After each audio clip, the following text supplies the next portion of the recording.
이스라엘 백성이요, 가나안 땅에 들어가서 살았지만 가나안 땅에서 하나님이 주시는 평안, 하나님이 주시는 평화를 누리지를 못했습니다. 참 역설적인 내용이죠. 오늘 저와 여러분들의 신앙생활에도 이런 모습들이 나타나고 있는 듯 보입니다.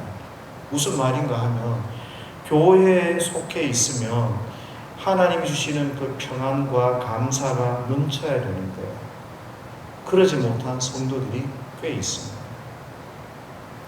성도가 이렇게 평안을 누리지 못하고 하나님으로부터 오는 이 은혜를 누리지 못한다고 하면 어쩌면 그분은 정말 하나님을 만나지 못하고 하나님의 은혜 가운데 거하지 않는 것이, 못하는 것이 아닌가 생각해 봐야 됩니다.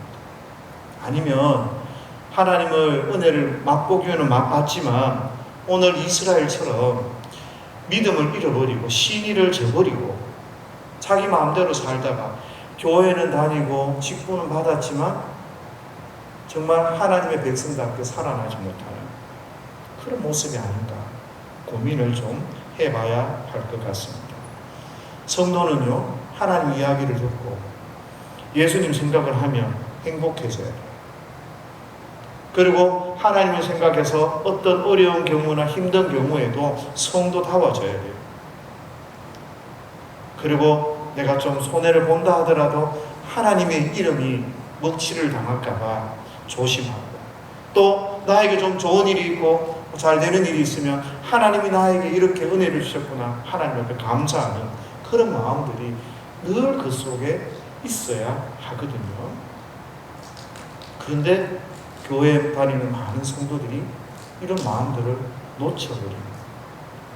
교회에 다니는데 하나님 뜻대로 살지 못하고 교회에 다니는데 하나님의 은혜를 누리지 못하는 이런 역설적인 상황이 오늘날 교회에 만연해 있는 것처럼 보입니다. 그래서 오늘은 하나님께서 이스라엘에게 전하는 두 가지 메시지를 통해서 저와 여러분들이 어떻게 하면 이런 역설 가운데 빠지지 않고 은혜 가운데 살아갈 수 있을까, 그런 고민들을 좀 해보려고 합니다. 1절, 2절입니다. 다 같이 읽습니다. 시작. 여호와의 사자가 길갈에서부터 보김으로 올라와 말하되 내가 너희를 애굽에서 올라오게 하여 내가 너희 조상들에게 맹세한 땅으로 들어가게 하였으며 또 내가 이르기를 내가 너희와 함께한 언약을 영원히 어기지 아니하리니 너희는 이 땅의 주민과 언약을 맺지 말며 그들의 제단들을 헐라하였거늘 너희가 내 목소리를 듣지 아니하였으니 어찌하여 그리하였느냐.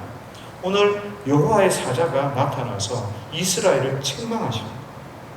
어째서 너희는 내 말을 듣지 않느냐. 그 듣지 않는 내용이 뭡니까? 첫 번째는 내가 가나안 땅 주민과 언약 맺지 말라, 화평을 맺지 말라 그렇게 말했는데 그거 어겼다. 두 번째는 우상의 제단을 보면 그거 헐라고 했는데 그거 헐지 않고 순종하지 않았다. 그건 오늘 하나님 그 여호와의 사자가 나타나서 책망을 하시는 거죠. 왜 이런 명령을 하나님이 이스라엘 백성들에게 주셨냐? 우상 제단을 헐고 거기 가나안 땅 주민들과 언약을 맺지 말라. 신명기 7장에 보면 이런 말씀이 있습니다. 너는 여호와 내 하나님의 성민이라. 내 하나님 여호와께서 지상 만민 중에서 너를 자기 기업의 백성으로 택하셨나니. 하나님이 이스라엘 백성을 자기의 택한 거룩한 민족으로 삼으셨고 자기의 백성으로 택하여 삼으셨기 때문에 너희는 다른 민족과 같지 않고 우상을 숭배하는 민족과 같지 않고, 그래서 그들 우상을 섬기며 살아가는 그들과 같이 화평하면서 그렇게 어깨를 같이 하며 살아가는 사람들이 아니라는 거죠. 너희는 하나님의 말씀을 중심으로 하나님의 뜻대로 살아가야 되는 그런 하나님의 백성이기 때문에 적어도 하나님의 백성답게 그렇게 살아야 한다. 그래서 그렇게 명령을 하신 거예요. 이스라엘이 크고 훌륭한가? 아니에요. 작고 보잘것없지만은 내가 애굽에서 너희를 구원해냈고 내가 너희 조상들에게 약속했던 것처럼 그거를 지켜서 오늘 이 가나안 땅에 너희를 옮겨다 놓았는데, 이런 이야기들이 그 7장의 계속해서 하나님이 신명기에서 말씀을 하신단 말이죠. 하나님이 이스라엘 백성을 얼마나 사랑하시는지. 그런데 이 이스라엘 백성들이 하나님과 한 그 언약, 하나님 내가 너 지켜주겠다, 내가 너를 붙들어 주겠다 약속하셨는데 그 약속을 없는 듯이 깨어버렸다. 그래서 여호와의 사자가 너 왜 그 말을 듣지 않았느냐, 왜 너는 그 하나님의 음성에 귀를 기울이지 않고 그 하나님의 말씀에 듣지 않았느냐. 저는 이 음성이 하나님의 음성으로 여러분 개인에게 좀 들리시기를 바라요. 하나님이 저와 여러분들에게 언약하시고 약속하시고 하나님이 저와 여러분들에게 주신 이 하나님의 말씀을 믿고 살아야 되는데 우리가 그렇게 하지 못했다면 우리는 회개해야 돼요. 우리 스스로를 좀 돌아보셔야 돼요. 성도가요, 하나님의 이 말씀대로 살지 않고 하나님의 말씀을 믿지 않고 하나님의 말씀대로 이렇게 약속을 깨고 살아갈 때요, 삶의 평안이 없어집니다. 참 놀라운 것은요, 그렇게 갖고 싶었던 권력과 돈을 가졌는데 그 마음속에 불안이 찾아가기 시작해요. 이거 먹고 저거 먹고 건강을 가졌다 싶었는데 그 마음의 건강이 사라져 버리고 만다. 평안이 사라지는 거예요. 언제요? 성도가 하나님의 말씀을 지키지 않고 하나님께 그 약속을 믿지 않고 깨버립니다. 교회를 다니는데 평안이 없습니다. 그렇죠? 교회를 다니는데 하나님을 만나지 못합니다. 그러니까 교회에서 싸우고 교회에서 세상 사람들 보기에도 부끄러운 그런 일들을 행하고도 내가 교인이네 하고 그렇게 착각하고 살아가잖아요. 믿음으로 구원 얻습니다. 믿음으로 구원 얻습니다. 그렇게 말하는 거죠.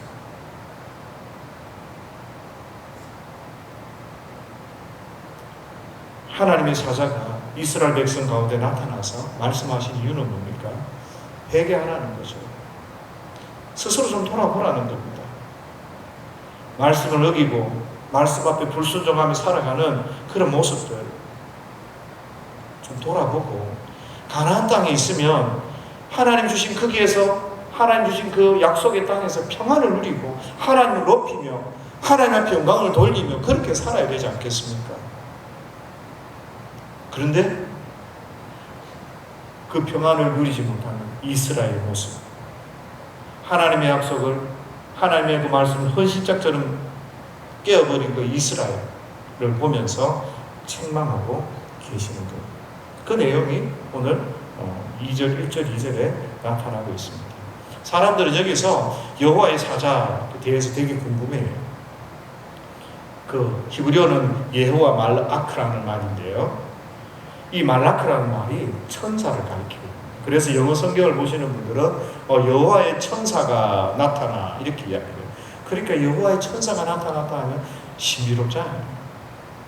그런데 이 말라크는요, 또 메시지를 전하는 사람들 보고도 말라크라고 이야기를 해요.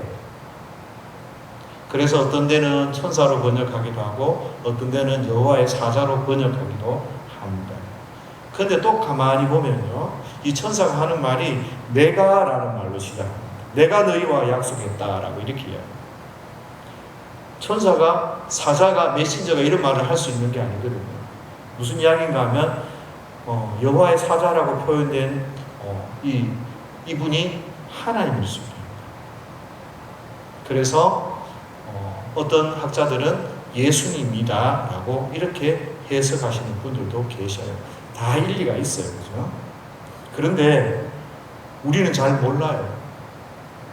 여호와의 사자가 어떻게 나타나셨는지, 천사가 어떻게 생겼는지 잘 몰라요. 왜요? 왜 모를까요?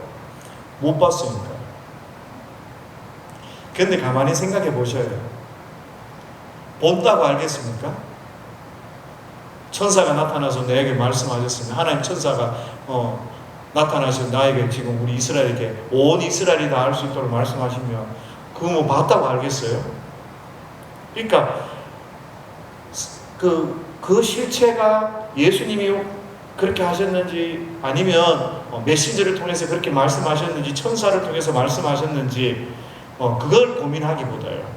오늘 우선적으로 먼저 고민해야 될 것은 그분이 우리에게 어떤 말씀을 하셨는지 어떤 메시지를 우리에게 주셨는지 그 내용을 좀 고민해야 된다는 거예요. 너희가 하나님과의 언약을 깼다. 하나님의 말씀 앞에 불순종했다. 이거를 먼저 저와 여러분들이 고민하셔야 한다는 거예요.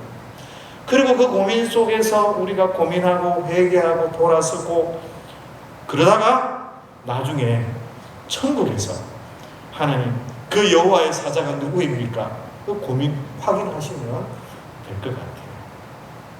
그런 지혜가 있으셔서 오늘 하나님이 저와 여러분들에게 뭔가를 책망하실 것이 없는지 우리가 드릴 것이 없는지 한 번쯤은 돌아보실 수 있기를 바랍니다. 3절, 4절, 5절입니다. 다 같이 계속 읽습니다. 그러므로 내가 또 말하기를 내가 그들을 너희 앞에서 쫓아내지 아니하리니 그들이 너희 옆구리에 가시가 될 것이며 그들의 신들이 너희에게 올무가 되리라 하였노라. 여호와의 사자가 이스라엘 모든 자손에게 이 말씀을 이르매 백성이 소리를 높여 운지라. 그러므로 그곳을 이름하여 복임이라 하고 그들이 거기서 여호와께 제사를 드렸더라. 하나님은요 절대 약속을 어기지 않습니다. 그러나 우리가 하나님과 약속을 깨버리고 어긴다면 하나님께서 그 약속을 지켜야 할 의무가 없죠. 그래서 약속을 어긴 그 이스라엘 백성 앞에서 오늘 3절에 하나님께서 자기 백성들의 적들을 쳐부시겠다. 내가 지켜주겠다고 하신 그 약속을 지키지 않겠다. 내가 쫓아내지 않겠다. 라고 취소를 하시는 겁니다. 이제는 내가 너희들이 어떻게 사는지 가만히 두고 보겠다. 이런 의미처럼 느껴집니다. 그런데 왜 하나님께서 이런 선택과 이런 선언을 하시는가? 이것이 바로 이스라엘의 선택의 결과라는 거예요. 이스라엘은 뭘 선택합니까? 가장 먼저 주민을 쫓아내는 거, 모든 사람들을 진멸하는 거, 그들의 우상을 쫓아내고 우상을 다 찍어버려야 되는데 그거를 안 찍어버린 거고 안 쫓아낸 거예요. 그러니까 하나님이 그래 너희들이 쫓아내기 싫어하고 너희들이 찍어내기 싫어하는 그 우상들을 내가 그냥 두겠다는 거예요. 그 순종하지 않은 그 결과라는 거예요. 이스라엘 백성들이 그 가나안 사람들이 몇몇을 두고 살면 더 행복해 보였을 수도 있을 겁니다. 왜? 종으로 부리기도 하고 사람도 없는데 우리끼리 살면 외롭기도 하고 또 그들의 삶을 좀 존중해 주기도 하고 뭐 여러 가지 생각이 있을 수 있었다는 거예요. 또 내가 여기 정복하려고 하니까 너무 힘들다는 거예요. 나는 저 산골에 가지도 않을 건데 저기까지 내가 정복해야 되냐 이런 생각을 할 수도 있고 차오지간 이야기 생각이 많았을 거예요. 자기들의 경험, 판단, 환경 거기에서 하나님의 말씀에 순종하는 것보다 적당하게 타협하는 것이 더 좋아 보였을 겁니다. 그런데 그들과 함께하는 것, 그들의 신을 그대로 두는 것, 그 결과가 어떤 것인지를 이스라엘 백성은 전혀 몰랐다는 것입니다. 그들과 함께 그 땅에서 생존하고 공존하는 그 대가가 무엇인지를 이스라엘 백성들은 몰랐다는 것입니다. 이런 거 있잖아요. 하나를 양보했는데 나중에 보니까 전체를 뺏기게 생깁니다. 그래서 법을 제정하거나 법을 개정할 때 굉장히 조심해야 된다. 차별법도 그럴 확률이 꽤 높다는 거 아닙니까? 차별하지 않으려고 그들을 존중하려고 그렇게 했는데 오히려 그것들을 통해서 역차별을 당하게 됩니다. 그래서 고난을 당하게 되는 그런 케이스들이 있거든요. 이스라엘도 마찬가지예요. 하나님의 말씀보다 자기의 생각이 앞서니까 자기 것이 훨씬 좋을 것 같았는데 낭패를 당하게 된다는 거죠. 하나님의 말씀을 붙들어야 그게 성도고 하나님의 말씀 앞에 순종하며 살아야 하나님의 백성인데 자기가 왕이 되어서 자기 생각대로 판단하고 살다 보니 문제가 생기게 되었던 것입니다.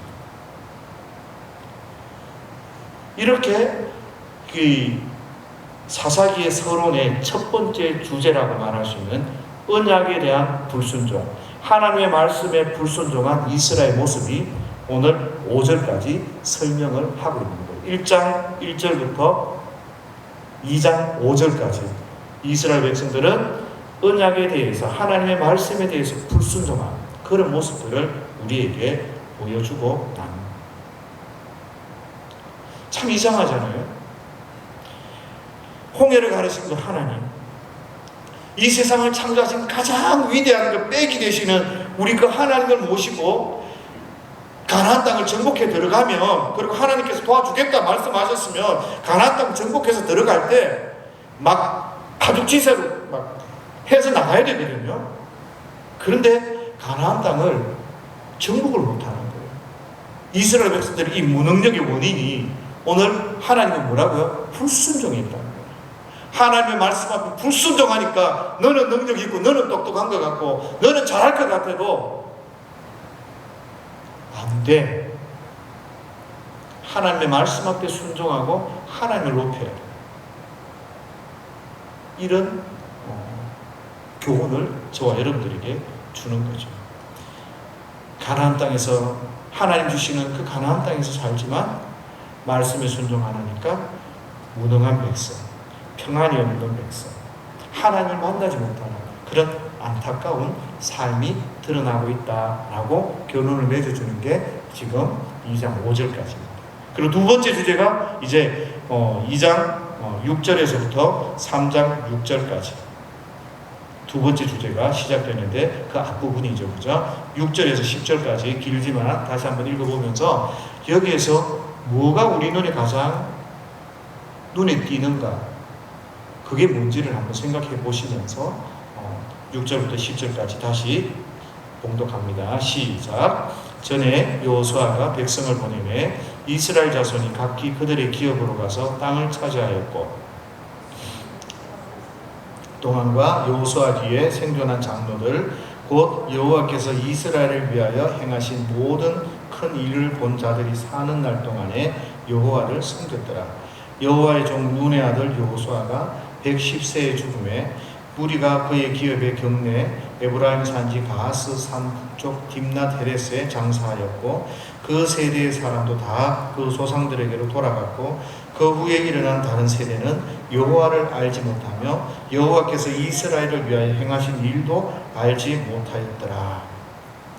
예, 여기에서 지금 눈에 띄는 게 여호와를, 여호수아와 또 그 장로들은 여호와를 섬기고, 그런데 그 뒤에 일어난 백성들은 여호와를 알지 못하고 여호와가 행하신 그 일들을 알지도 못했다. 그런 이야기를 하죠. 그래서 첫 번째 주제가 말씀 앞에 불순종한 이스라엘의 모습이라면, 이 2장 6절부터 3장 6절까지는 이 백성들이 가나안 족속을 다 쫓아내지 못해서 그 가나안 사람들이 올무가 되어져서 생기는 믿음의 위기 있잖아요. 여호와를 알지 못하는 믿음의 위기, 이 이야기를 보여주고 우리에게 설명해주고 있습니다. 믿음의 위기는요, 하나님을 알지 못하는 데서부터 시작됩니다. 믿습니다, 믿습니다, 믿습니다라고 이야기하는데 하나님이 어떤 분인지를 알지 못하면 거기에서부터 믿음은 흔들리기 시작합니다. 우리 믿음의 1세대들은요, 자기 인생을 걸고 주님을 섬겼습니다. 그런데 2세대, 3세대들은요, 어떤가 하면 하나님에 대해서 잘 몰라요. 1세대들은 모든 것이 하나님의 은혜라고 고백하고 생각하고 하나님의 평강을 돌리는데, 2세대, 3세대는요, 자기가 열심히 일하고 가나안에서 죽고 피 터지게 싸우고 그렇게 해서 이 땅을 얻고 내가 사는데 이게 왜 다 하나님 은혜인가? 이렇게 생각합니다. 가나안 땅에 있으면서 하나님을 만나지 못한 거예요. 하나님을 알지 못하고 하나님이 어떤 분이신지를 깨닫지 못하니까 이런 믿음의 위기가 찾아오게 되는 것입니다. 하나님을 알지 못하는 다음 세대들이 지금 이런 믿음의 위기를 맞이하고 있습니다. 그래서 기성세대가 정신을 차려야 됩니다. 오늘 7절 말씀에 보면 여호수아 뒤에 생존한 장로들, 그 장로들이 있을 때는 그래도 하나님을 섬겼어요. 이 말은 무슨 말입니까? 여호수아도 정말 위대한 일을 했고 가나안 땅을 정복하면서 그렇게 믿음으로 살겠다고 그렇게 선포하고 살았지만, 그걸 따르는 그 장로님들, 이 장로님들도 그의 후손들에게 하나님은 살아계시다, 하나님은 위대하시다 선포하며 그렇게 살았다는 거예요. 그들이 하나님 행하신 일들의 증인이 되었고, 그들의 삶 가운데서 생생하게 하나님이 어떤 일을 행하셨는지 그 후손들에게 증언했다는 겁니다. 그래서 그 이야기를 그분들이 계실 때는, 그분들의 눈에 흙이 들어가기 전까지는 그 밑에 있는 사람들이 그래도 하나님을 섬기며 흉내라고 내며 살았다. 요즘 젊은 사람들이 왜 헌금해야 됩니까? 왜 헌신해야 됩니까? 그렇게 묻습니다. 왜 헌신해야 되는 이유가, 왜 헌금해야 되는 이유 모릅니다. 1세대들은 어떻게 날 구원해 주셨고, 내가 하나님 말 앞에 순종하며 그렇게 살았는데 이렇게 은혜를 주시고, 이렇게 하나님께서 나를 붙들어 주시고 나와 함께 하신다. 이 하나님의 은혜에 감사해서 그래서 막 하나님 앞에 헌금도 하고 헌신도 하고, 내가 주님을 위해 부끄러워서 안 된다, 내가 그렇게 하나님 앞에 믿음으로 살아내는 거 아닙니까? 그런데 2세대, 3세대는 하나님을 모르니까 잘 몰라요. 왜 복음 전해야 됩니까? 하나님 명령이거든요. 복음 전하는 거예요. 그래서 무조건 하나님의 복음을 전하는 거 아닙니까? 그리고 이 복음은 생명이기 때문에, 그래서 이 생명을 전하기 위해서 죽어가는 영혼들에 대한 그 사랑의 마음을 가지고 그렇게 복음을 전하는 거 아닙니까? 근데 이 다음 세대들, 2세대, 3세대들이 이런 것들을 잘 모른다는 거죠. 기성세대들이 왜 그렇게 자기 인생을 걸고 밥 굶어가며 희생해가며 욕 얻어먹어가며 그렇게 하나님을 섬겨니고 예수를 믿었는지, 이 이유를 모르는 거예요. 이 이유를 모르는 이 다음 세대들에게 우리가 말을 하고 또 하고 정언을 하고 또 해도 될까 말까인데, 요즘 교회가 어떻습니까? 싸움질하는 거예요. 추태나 부리고 정치판에는 기웃기웃거리고 그렇게 개떡같이 사니까 누가 이 다음 세대들이 교회에 나오고 싶어 하겠고 예수 믿고 싶어 하겠냐는 겁니다. 하나님을 모르겠는데 교회 다니잖아요. 우리 다음 세대들이. 아이들이 너무 착한 거예요. 그런데 그런 착한 분들이 교회에 꽤 많이 있는 거예요. 그런데 교회에서 그렇게 착한 분들, 하나님 계시는지 안 계시는지도 모르고 다니는 그 착한 분들 이용하면 안 되죠. 그죠? 그분들이 정말 주님 만나야 돼요. 하나님의 은혜 가운데서 그들이 믿음으로 살아갈 수 있도록 예수님이 어떤 분인지, 하나님이 어떤 분인지 우리가 나누고 그리고 전하고 함께 그렇게 믿음으로 살아야 되는 겁니다. 우리가 읽지 않았지만 이 뒷부분에 보면요, 하나님께서요 3장 4절에 보면 다음 세대들을 위해서 이런 계획이 있었어요. 무슨 계획인가 하면, 남겨두신 이 이방 민족들로 이스라엘을 시험하사 여호와께서 모세를 통하여 그들의 조상들에게 이르신 명령들을 순종하는지 알고자 하셨더라 라고 말씀합니다. 남겨두신 이 이방 민족들로 이스라엘을 시험하게, 이 말씀을 읽어보면 여러 가지 생각이 좀 들어요. 그런데 그 가운데 한 가지 생각은요, 하나님이 가나안을 한꺼번에 싹 쓸어버리도록 이스라엘 백성들에게 힘을 주시지 않은 듯이 보여요. 끊임없이 노력하도록, 끊임없이 하나님을 의지하면서 그렇게 하나님 앞에 의지하면서 그렇게 싸우도록 그렇게 한 것처럼 이렇게 보이는 거예요. 그 이유가 뭘까? 제가 생각해 보니까 이런 거죠. 우리가 살아가면서 힘에 부치고 하나님 말씀대로 순종하며 살아가는데 헉헉대고 힘이 들거든요. 용서하려고 하는 것도 힘이 들고요. 남에게 나누는 것도 힘이 들고요. 남을 섬기는 것도 힘이 들거든요. 그리고 내가 내 삶을 개척해 나가는 것도 힘이 들어요. 그럼에도 불구하고 하나님을 계속적으로 신뢰하며 나가도록, 하나님을 신뢰하도록, 그렇게 하면서 우리의 신앙이 성장하도록 하기 위해서 이렇게 하신 거 아닐까, 이 생각을 해봐요. 그리고 또 하나는요, 이렇게 살아가는 모습들을 보면서, 이런 모습을 통해서 다음 세대들이나 내 옆에 있는 사람들이 신앙이 점수가 된다는 거예요. 아, 예수 저리 믿어야 되는구나. 저분 저렇게 힘이 들고 어렵고 감사하지 못하는 상황 가운데서도 저렇게 사는 걸 보니까 나도 예수 저렇게 믿어야 되는 거, 나도 저렇게 하나님 앞에 살아야 되는구나. 신앙의 점수가 된단 말이죠. 그렇지 않습니까? 정말 힘들고 어려운 가운데서도 하나님 의지하며 감사하며 믿음으로 예배하며 그렇게 살아가고 하나님 의지하는 그 부모님 보면서, 존경스러운 부모님 보면서 자식들이 배우잖아요. 왜 엄마는 그렇게 살아? 왜 아빠는 그렇게 살아야 돼? 라고 말하지만 진짜 교육이 되거든요. 그러면서 자기 또한 인생을 살아가다가 어려운 일을 당하고 힘든 일을 당할 때 하나님 앞에 무릎 꿇을 줄 알고, 하나님 의지할 줄 알고, 하나님 앞에 감사할 줄 알고, 자신들이 가지고 있는 것들을 남에게 나눌 줄 알고, 그렇게 자기 자신의 삶에서 기도하고 순종하며 그렇게 하나님을 배우도록 하나님이 그 가나안 민족들을 조금 남겨둬서 그렇게 활용하겠다, 그렇게 이야기를 하는 거죠. 한 방에 만약에 땅 문제가 해결되어서 이스라엘 백성들이 잘 순종해서 그 땅을 다 차지했더라면 하나님께서 또 다른 문제를 주셨을 겁니다. 하나님은 유혹이라든지 아니면 고민이라든 건강이든 이런 문제들을 통해서 하나님 앞에 고민하고 기도하고 하나님을 의지하고 하나님을 만날 수 있도록 그런 문제들을 분명히 주셨을 거라는 거죠.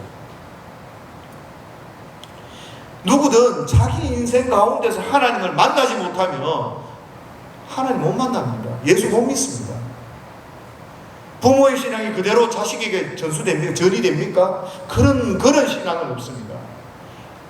영향은 받고 전수는 받은 그 모습은 배울 수는 있지만 그대로 그 신앙이 전이 되어져서 부모님의 신앙이 내 신앙처럼 되지는 않습니다.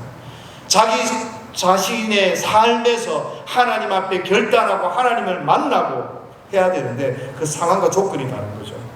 1세대가 열심히 해서 부자가 됐습니다. 그러면 2세대는 그 부자된 가운데서 유혹을 이겨야 되고 어떻게 하나님이 원하시는 그 방향을 알아서 그렇게 순종하고 나가고 다 다른 삶의 문제들 가운데서 하나님을 만나야 되는 것이죠. 이 이야기는 뭡니까? 평생 누구든 하나님을 의지하고 하나님의 말씀 앞에 순종하고 하나님만 바라고 하나님을 의지하는 그런 태도와 자세를 가져야, 그래야 진짜 예수쟁이가 되고 하나님을 믿는 사람이 되는 것입니다. 누구든 자기 삶 가운데서 하나님을 경험하고 만나야 되죠. 그런데 안타까운 것은요, 부모가 불순종한 그런 올무, 부모가 만들어 놓은 그 잘못된 태도, 우상숭배, 그리고 하나님 앞에 불순종하는 태도, 이런 것들을 만약에 우리 자녀들이 보고 배운다면 결국 그것들을 통해서 똑같이 행해서 믿음의 위기가 찾아올 수밖에 없다는 거예요. 믿음의 위기가. 이스라엘 백성이 지금 그렇지 않습니다. 부모들이 남겨놓은 그 가나안 족속들 때문에 그 후손들이 그들의 신을 보고 그들의 삶을 보고 정체성의 위기가, 믿음의 위기가 찾아온 것입니다. 이런 모습들이 한국교회도 많이 비춰집니다. 그래서 청년들이 부모 기성세대들이 잘못된 모습들을 보면서 떠나가기도 하고 교회가 신뢰받지 못하는 그런 결과가 나타나고 있는 거 아니겠습니까? 이런 문제는 돈 준다고 잘해준다고 해결되는 문제가 아닙니다. 정말 교회를 통해서 그들이 하나님을 다시 만나고 하나님의 마음을 깨닫고 알아야 하는 것이죠. 그래서 진짜 우리가 다음 세대를 생각하고 우리의 자녀들을 생각한다면, 우리 자식 생각한다면, 하나님의 사자가 우리에게 회개하라고 왜 말씀대로 살지 못했냐고 그렇게 선포하면 그때 우리의 마음을 찢고 회개하고 하나님의 말씀 앞에 다시 순종하며 살기 위해서 몸부림치고 노력해야 된다는 거죠. 저와 여러분들이 예수쟁이답게 그렇게 살아야 된다는 거죠. 그래서 우리 기성세대가 하나님 앞에 잘못 만들어 놓은 그 올무들, 그런 것들 끊어버려야 되는 거예요. 그래서 모범을 보이고 예수 믿는 사람답게 살아야, 그래야 다음 세대에 희망이 있습니다. 다음 세대에 아무리 돈을 많이 투자해 보십시오, 살아나는가? 예수를 만나야 되고 하나님을 만나야 그 영혼들이 살아나는 겁니다. 예수를 만난 영혼은 아무리 가난해도 아무리 못 배워도 살아냅니다, 이 땅을. 그러나 예수 못 만난 그 영혼은, 우리의 자녀들은 서울대를 나오고 하버드를 나와도 이 마음의 병이 오고 평안이 없고, 교회에 다니지만 하나님의 성도라고 하지만 진짜 하나님을 만나지 못해서 평안이 없고 공허하고, 그런 역사를 경험하게 되는 거죠. 오늘 그런 이야기들을 사사기에서 하고 있는 거예요. 불순종에 대한 이야기, 그 불순종을 통한 믿음의 위기들, 이것들이 사사시대의 중요한 주제라는 거예요. 하나님 왕이 아니고 자기 마음대로 살아가는, 우리가 이런 사사기를 읽으면서 우리도 똑같이 이스라엘과 같은 전철을 밟지 않아야 될 거 아닙니까? 그래서 저와 여러분들이 믿음으로 하나님 앞에 순종하고 하나님을 알기를 힘써, 또 우리 자녀들이 하나님을 알 수 있도록 힘써 우리가 본을 보이고 그렇게 살아내고 그렇게 믿음으로 전진해 나갈 수 있는 그런 저와 여러분들이 될 수 있기를 예수님의 이름으로 축복합니다.